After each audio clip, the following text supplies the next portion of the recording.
ఓం మహాగణాధిపతయే నమః. ఓం గురుభ్యో నమః. ఓం శ్రీమాత్రే నమః. పరమేశ్వర స్వరూపమైనటువంటి జ్యోతిష, వాస్తు మరియు ఇతర అనేకమైనటువంటి శాస్త్రములను మనకు అందించినటువంటి మహర్షులకి నమస్కారం. హయగ్రీవ హయగ్రీవ హయగ్రీవేతి యో వదేత్తస్య నిస్సరతే వాణీ జహ్నుకన్యా ప్రవాహవత్. అరుణాం కరుణాతరంగితాక్షీం ధృతపాశాంకుశపుష్పబాణచాపాం అనిమాదిభిరావృతాం మయూకైః అహమిత్యేవ విభావయే భవానీం. శ్రీమాత్రే నమః.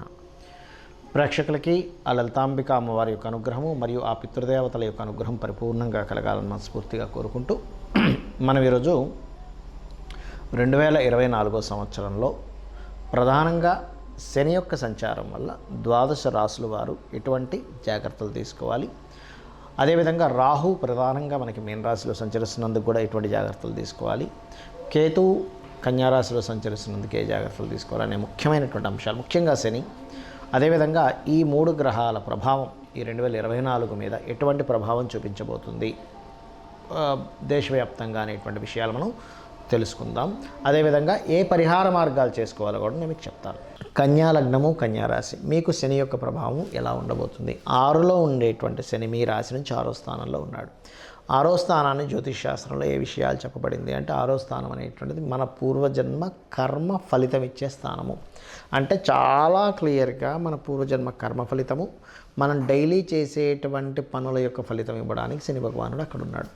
అంటే ఇక్కడ దీని యొక్క అర్థం ఏమిటి అంటే శాస్త్రాల్లో శని 6 స్థానంలో ఉంటే చాలా మంచిదని చెప్తూ ఉంటారు. మంచిది అంటే ఏమిటి మంచిది అనేది మనం ఇక్కడ అర్థం చేసుకోవాలి. ఇక్కడ మనం చూడండి, ఒక్కోసారి నేను పని చేశానండి ఈ రిజల్ట్ రావాలి, కానీ తక్కువ ఎక్స్పెక్ట్ చేస్తే ఎక్కువ వచ్చిందని రిజల్ట్ అంటుంటాం. లేదా ఒక్కోసారి ఎక్కువ ఎక్స్పెక్టేషన్ అంటే తక్కువ వచ్చిందని ఎఫెక్ట్ అంటూ ఉంటాం. కానీ అలా కాకుండా నేను ఏదైతే కష్టపడ్డానో యాజ్ ఇట్ ఈజ్గా రావాలంటే ఏం చేయాలంటూ ఉంటాం. దాన్నే కర్మకారకుడు నిర్ధారిస్తాడు. అంటే ఏమిటి, మీకు యాజ్ ఇట్ ఈజ్గా మీరు ఒక క్యాల్కులేషన్ అనుకున్నారు, దానికి పర్ఫెక్ట్గా కష్టపడ్డారు. నేను అనేది పర్ఫెక్ట్గా కష్టపడ్డారు, మీరు బాగా అర్థం చేసుకున్న వర్డ్స్, పర్ఫెక్ట్గా క్యాలిక్యులేటివ్గా కష్టపడ్డారు. క్యాలిక్యులేటివ్గా అక్కడ రిజల్ట్ కూడా అంతే క్యాలిక్యులేటివ్గా వస్తుంది 6వ స్థానంలో శని ఉన్నప్పుడు. అంటే ఇక్కడ అర్థం ఏమిటి, శని ఎప్పుడైనా 6లో ఉన్నప్పుడు మనం కష్టపడినందుకు ఆ కష్టాన్ని తగ్గ ఫలితాన్ని శని భగవానుడు ఇస్తాడు.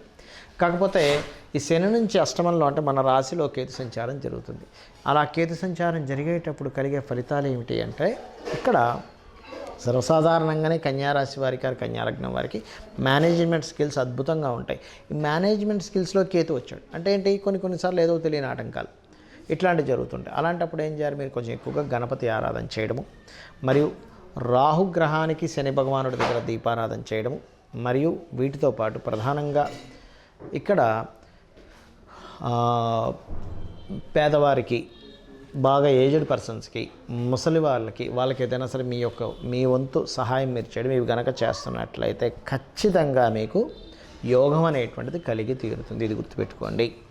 అలాగే మరొక విషయం ఏంటంటే ఇక్కడ చూసుకున్నట్లయితే ఈ యొక్క శని యొక్క ప్రభావం ఎప్పుడైతే మీకు 7వ స్థానంలో ఉందో, ఇక్కడ కలిగేటువంటి 6వ స్థానంలో ఉందో, 6వ స్థానంలో ఉందో, ఇక్కడ మీకు కలిగేటువంటి ఫలితాల్లో ప్రధానంగా మీరు ఎంత చండీ చేసుకుంటూ ఉంటే, ఎందుకంటే సర్వసాధారణంగా మీకు పంచమాధిపతి శని అవుతాడు, ఎంత చండీ పారాయణం చేసుకుంటూ ఉంటే అంత అద్భుతమైన ఫలితాలు. ఎంత వెంకటేశ్వర స్వామి ఆలయాలకు వెళ్ళి స్వామి, ఎందుకంటే కలియుగ దైవం వెంకటేశ్వర స్వామి చేసుకుంటూ ఉంటే అంత అద్భుతమైన ఫలితాలు మీకు రావడం జరుగుతూ ఉంటుంది. అయితే కేతువు ఎప్పుడైతే ఈ యొక్క 6వ స్థానంలో సంచరిస్తుంటాడో ఇక్కడ ప్రధానంగా ఏమిటి అంటే కొంత వైరాగ్యాన్ని ఇస్తూ ఉంటాడు. ఆ వైరాగ్యాన్ని వదలాలి అంటే మీరు ఉదయాన్నే నిద్రలేచి చక్కగా మీరు వెంకటేశ్వర స్వామిని మరియు ఆ యొక్క గణపతిని తలుచుకోండి, అన్ని విధాలా బాగుంటుంది. ఇప్పటివరకు మనం మీ రాశి వారికి ఏ జాగ్రత్తలు తీసుకోవాలో చెప్పాను. ఇప్పుడు కాలంలో ఈ యొక్క గ్రహాల యొక్క ప్రభావం కాలం మీద ఎటువంటి ప్రభావం చూపిస్తుంది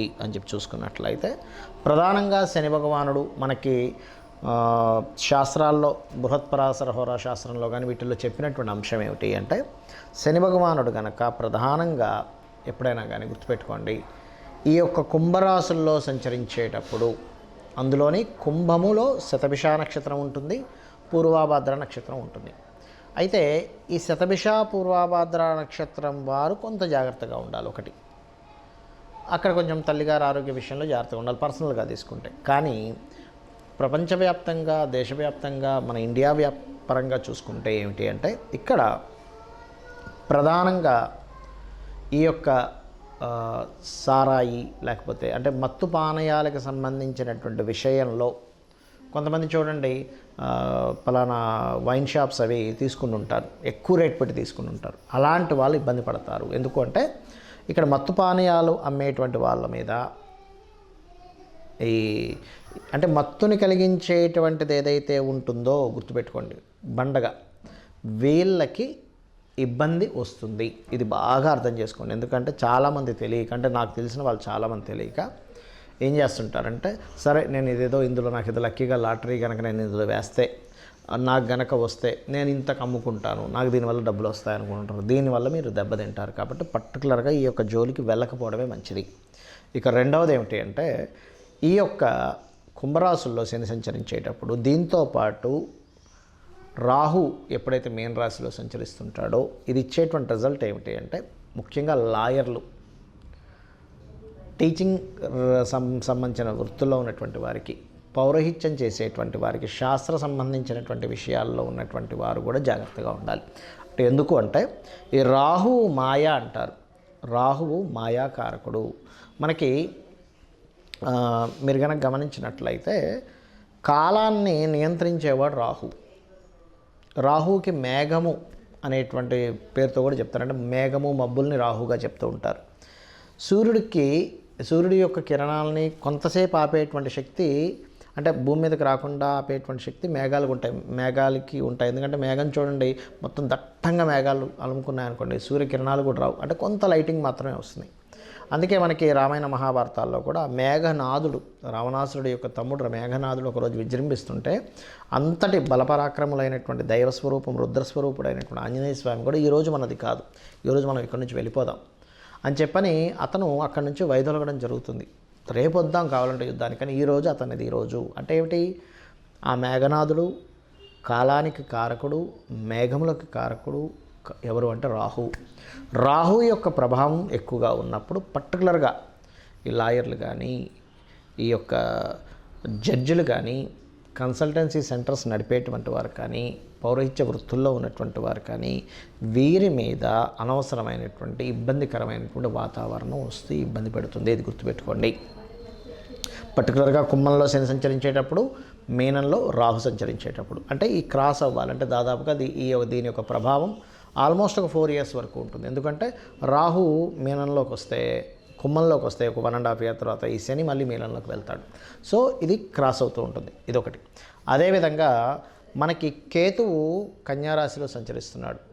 కన్యారాశి కేతువు ఏం చెప్తుంది, బృహత్పరాశర హోరాశాస్త్రం ఏం చెప్తుంది అంటే కన్యారాశిలో కేతు సంచారము రాజులకి ఇబ్బంది అని చెప్తుంది. అంటే ఏంటి, ఇప్పుడు ఆల్రెడీ పరిపాలిస్తున్నటువంటి రాజులు ఎవరైతే ఉంటారో వాళ్ళకి ఇబ్బంది. అంటే ఎటువంటి ఇబ్బందులు అండి, వాళ్ళ యొక్క ఏదైతే పరిపాలిస్తున్న వాళ్ళ యొక్క రాజ్యం కోల్పోవడం. ఎందుకంటే ఒక రాజుకి శాస్త్రాల్లో చెప్పింది అయితే ఇంకా అసలు మృత్యు సంబంధమైనటువంటి విషయాలు జరుగుతాయని కూడా చెప్పింది శాస్త్రం. అయితే ఇక్కడ నేనేం చెప్తానంటే ఎప్పుడు మృత్యువే రావాలని రూల్ లేదు, గుర్తుపెట్టుకోండి. ఒక రాజుకి తన రాజ్యం కోల్పోవడమే మృత్యువుతో సమానం.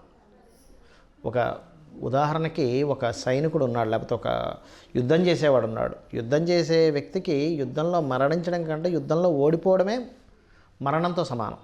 అలా ఏంటంటే శాస్త్రాల్లో చెప్పినటువంటిది అయితే మృత్యుతుల్యమైనటువంటిది మృత్యు సంభవము అని చెప్తూ ఉంటారు. ఎందుకు, కేతు కన్యారాశిలో సంచరించేటప్పుడు. కాబట్టి రాజులు అంటే ఇప్పుడున్నటువంటి కాల ప్రమాణంగా తీసుకుంటే సీఎంలు కావచ్చు, పిఎంలు కావచ్చు, లేనట్లయితే దేశవ్యాప్తంగా ప్రెసిడెంట్లు కావచ్చు, ఈ భారతదేశం అనే కాదు, ప్రెసిడెంట్లు కావచ్చు. అందులో పర్టికులర్గా కాశ్మీర నగరానికి సంబంధించినటువంటి విధిగా చెప్తూ ఉంటారు కేతు కన్యారాశిలో సంచరించినప్పుడు. సో కాశ్మీర నగరానికి సంబంధించినటువంటి పరిపాలించేటువంటి వారు కావచ్చు, ఇటువంటి వారి రాజులకి ఇబ్బంది ఇస్తుంది ఇక్కడ. మరి కేతు సంచారం కన్యారాశిలో మరి సామాన్య ప్రజలు ఏ విషయాలు జాగ్రత్తగా ఉండాలి అంటే ఇక్కడ ల్యాండర్ మీద చూపిస్తూ ఉంటుంది. ఎందుకంటే కన్యారాశి అనేటువంటి ల్యాండ్ సంబంధించిన రాశి, కన్య కానీ, వృషభం కానీ, అదేవిధంగా మకరము, ఈ 3 కూడా ల్యాండ్స్ రిలేటెడ్ సంబంధించిన రాశిగా చెప్తూ ఉంటారు. కాబట్టి ఏమిటి, ఒక 1 year 4 months వరకు, ఇంకొక 1 year 4 months చేంజ్ ఉంది ఆ కన్యారాశిలో కేతు సంచారం. ఆ సమయం వరకు కూడా మీరు చాలా జాగ్రత్తగా ఉండాలి ల్యాండ్ మీద ఇన్వెస్ట్మెంట్ చేసేటప్పుడు. జాగ్రత్త అంటే ఏమిటి, ఒకటి ఏదైనా లిటిగేషన్ ల్యాండ్ తీసుకుంటారు తెలియక, ఈ కన్యారాశిలో కేతు సంచారం జరిగేటప్పుడు. అంటే తెలియక ఇన్ని రోజులు కష్టపడి జాగ్రత్తగా పెట్టిన డబ్బులు కాస్త లిటిగేషన్ ల్యాండ్లో పెట్టి అక్కడ ఇరుక్కుపోవడం, లేదా అవతల వాళ్ళు ఏదో చెప్తారు, ఏంటంటే అసలు మొన్నటి వరకు విపరీతంగా పెరిపింది, మీరు పెట్టేసేయండి ఏముండే ఒక సంవత్సరం మళ్ళీ డబల్ అయిపోద్ది అంటే మనం తెలియకుండా ఏం చేస్తామంటే అప్పు తీసుకొచ్చి పెడతాం, డబ్బులు తీసుకొచ్చి. ఏముంది ఒక సంవత్సరంలో డబుల్ అవుతుంది కదా, అప్పు మళ్ళీ తీర్చేస్తాను, మిగిలిన డబ్బులు నాకు మిగులుతాయని. ప్రతి మనిషికి తన ధనాన్ని ఎలా పెంచుకోవాలి, తన జీవితాన్ని ఎలా అభివృద్ధి చేసుకోవాలి, తన కుటుంబాన్ని ఎలా అభివృద్ధి చేసుకోవాలి, 4 డబ్బులు ఎక్కువ వస్తే తన కుటుంబానికి ఎలా ఉపయోగపడుతుంది అనేటువంటి భావనలోనే ఉంటారు. తప్పు కాదు. కాకపోతే ఏంటంటే కేతు ఈ సంచారం జరిగేటప్పుడు షార్ట్ టర్మ్గా ధనం పెరుగుతుంది, షార్ట్ టర్మ్గా భూముల మీద పెరుగుతాయి అనేటువంటి కాన్సెప్ట్ పక్కకి తీసేయండి. ఒక సంవత్సరన్నర పాటు, సంవత్సరన్నర తర్వాతే మీరు ఆ యొక్క వీటిల్లోకి వెళ్ళండి అనేటువంటిది చాలా క్లియర్గా ఈ కేతు సంచారం అనేటువంటి చెప్తుంది. మరి ఈ రాహు మాయ నుంచి బయటపడాలన్నా, ఈ శని యొక్క సంచారం కొమ్మల్లో సంచరిస్తున్నప్పుడు ఈ వీటి నుంచి బయటపడాలన్నా, కేతువు యొక్క ప్రభావం నుంచి బయటపడాలన్నా ఒకటే గుర్తుపెట్టుకోండి, ఒకటి చండీ పారాయణం. కలియుగంలో కలౌ చండీ వినాయక అంటారు. అంటే గణపతి యొక్క ఆరాధన, చండీ యొక్క ఆరాధన అద్భుతమైన ఫలితాలు ఇస్తుంది. ముఖ్యంగా కుంభరాశిలో శని సంచారం చండీ పారాయణం చేయడం ద్వారా, మీన రాశిలో రాహు యొక్క సంచారం వల్ల పితృదేవతలకి చేయడము మరియు దుర్గా ఆరాధన ద్వారా, అదేవిధంగా కన్యారాశిలో ఉండేటువంటి కేతువు యొక్క సంచారం వల్ల, నేను మీకు ల్యాండ్ సంబంధించి చెప్పాను. ఇప్పుడు కొంతమందికి అదే వృత్తిగా ఉంటుంది. అంటే అలాగా వ్యవసాయం చేసే రైతులకి ల్యాండ్ మీదే పని ఉంటుంది, రియల్ ఎస్టేట్ వాళ్ళకి ల్యాండ్తోనే పని ఉంటుంది. రియల్ ఎస్టేట్ కంపెనీయే డైరెక్ట్ అక్కర్లేదు, చిన్న చిన్న వాళ్ళు ఉంటారు మీడియేటింగ్ చేసేటువంటి వాళ్ళు నెలకు 1-2 ప్లాట్లు అమ్ముకొని వాళ్ళ జీవితాన్ని సాగించుకుంటూ ఉంటారు. అటువంటి వారు ప్రత్యేకంగా మీ యొక్క వృత్తుల్లో అద్భుతంగా సాగాలి అంటే గణపతిని ఆరాధించండి. అప్పుడు దానివల్ల ఏమవుతుందంటే మీరు మీ యొక్క జీవితంలో ఎక్కడో స్ట్రక్ అవ్వకుండా చక్కగా మీరు ముందుకు వెళ్ళగలుగుతారు. శ్రీమాత్రే నమః.